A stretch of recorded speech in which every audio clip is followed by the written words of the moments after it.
Today I have 12 video tips for the beginner smartphone video shooters to shoot a lot better videos. You want to stick around because I got some tips toward the end that help transform your smartphone into a professional video camera. Let's go. So tip number one, a lot of people overlook. Most people, they shoot everything in the same angle. So you want to explore, looking your camera, downward, upward, left, and right.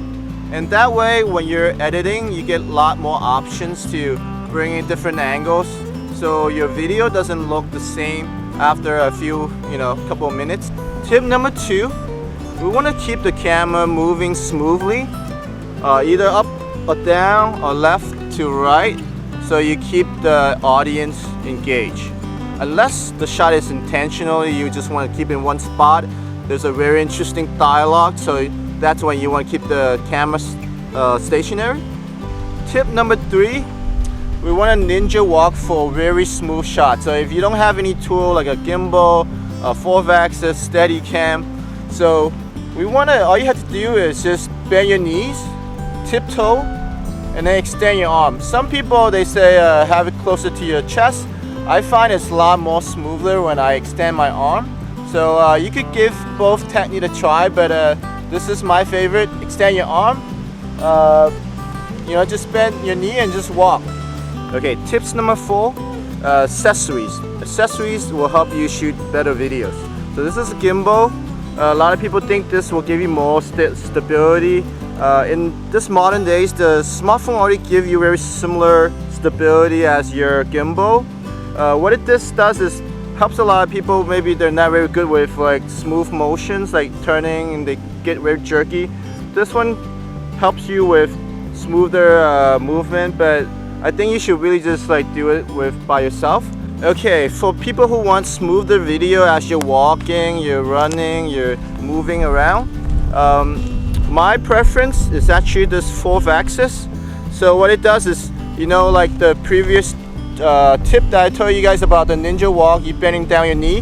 This kind of essentially is like you're bending down knee, and if anybody who have a bad knee, or if you just want to walk around and not have to like look really weird and bending down your knee, this does that basically. For people who want the best of both worlds, this is a camera cage.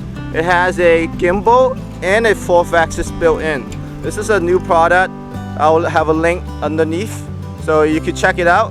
So this is basically more professional for people who want to shoot video and really get extremely good stability and very smooth, like a Steadicam. This is what you're looking for, a 4-axis camera cage. So I have a link down below. Another really powerful tool that a lot of people overlook is actually a selfie stick. You can actually use a selfie stick with your camera and shoot video. It actually helps you with like getting shots lower and higher. So it's actually really convenient. The way I like to use it is I like to add a 4-axis and a selfie stick. That way, not only do you get like your photo, you can take your photo, but you also get very extremely smooth video with this setup right here. Tip number 5, I would suggest getting a smartphone with multiple lenses. This one has 3.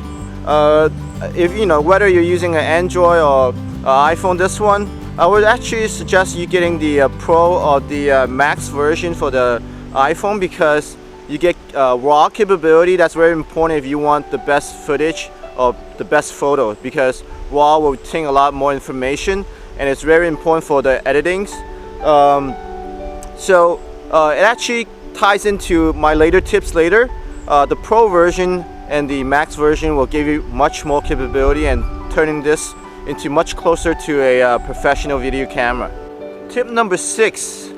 Most people will overlook this, and it's really simple, and it's just exposure. So you just go into your phone, adjust the EV or the f-stops. I mean, most of them don't have f-stop. I think it's an EV. So I have mine set on -1.7. I find that's probably the best setting, but you could play around with. But -1.7 gives the most like looks more like a professional camera. So instead of looking like a consumer camera. Tip number 7, if you want that DSLR look, give the cinematic mode a try.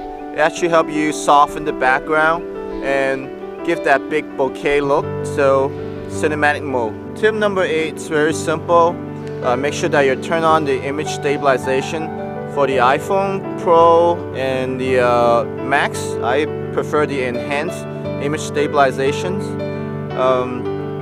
The action is too much of image degrade, so it actually adds a lot of artifact and it doesn't work really well in low light. So enhanced image stabilization, and then just make sure you turn it on.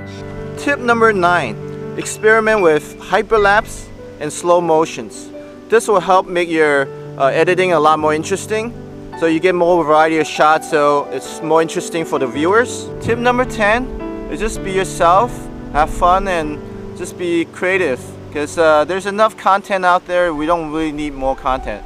We need like genuine human to human connections. So just have fun and just shoot a lot. Tip number 11, probably the simplest but most powerful. Download the free Blackmagic app. It will turn your smartphone into a professional video camera. You get full control over your shutter speed, your frame rate, your ISO, and a whole lot more controls. Tip number 12, the last tips that I have for you guys, is after you download the Blackmagic app, you could explore LUTs. LUTs are like color filters, but the LUTs are more like a mimic of different type of cameras, different type of moods. So you could get all type of LUTs. There's about 10 LUTs that are included into the free Blackmagic app, so you could play around with that.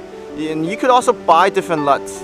You could buy like red camera LUTs, you could buy like all kind of different film camera LUTs. So they're selling them out there, you just have to look for them, but it really transforms your smartphone into a very powerful cinema camera. So for the longest time, I don't really like use a lot of smartphone, but you know, I always have my DSLR camera with me. I have like all different type of like pocket cameras. I was still like, oh, smartphone, you know, what can you do with it? But after I got the 16 Pro, I mean, it's a really capable camera, and then you could add different accessories to make it even more powerful. So instead of like, you know, going out and buying all these type of different cameras, I would first explore how to maximize what you could do with a smartphone first. And obviously sometimes you do need a B-roll camera like what I'm doing right now. I need another camera to film myself. So you want to find another camera that could do what the smartphone doesn't do really well. So whether it's audio, or maybe it's you do a lot of diving, or just like right now, like I'm just talking, so I need a nice way of like attaching a mic on there so I could get like a nice audio. So yeah, you know, that's all the tips I have for you guys, and you guys have a nice day. Bye bye.